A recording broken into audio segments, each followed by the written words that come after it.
5வது விஷயம், பேசுங்க.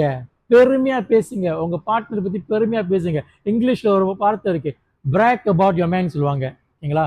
Brace your man. நான் பொய் சொல்ல. ஒரு உதாரணத்துக்கு வந்து டின்னர் கொண்டு போயிருக்காரா? சண்டே வந்து பிஸியா இருப்பாரு. அந்த சண்டே வந்து உங்க ஃபேமிலி டின்னர் கொண்டு போயிருக்காரா?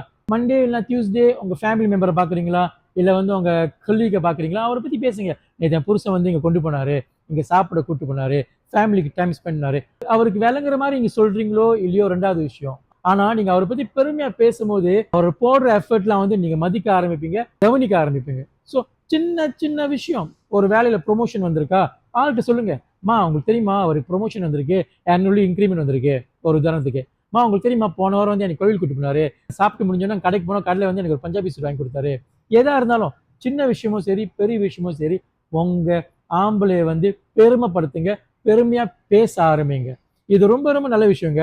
எங்களுக்கு வந்து என்ன பிடிக்கும்னா வந்து, நீங்க வந்து உங்க ஃபேமிலி மெம்பர் கூடயும் சரி, உங்க ஃப்ரெண்ட்ஸ்ட்டயும் சரி, எங்க பத்தி பெருமையா பேசும்போது, எங்களோட செல்ஃப் கான்ஃபிடன்ஸும், எங்களோட செல்ஃப் எஸ்டீமும் வந்து ரொம்ப ஹை ஆகும்.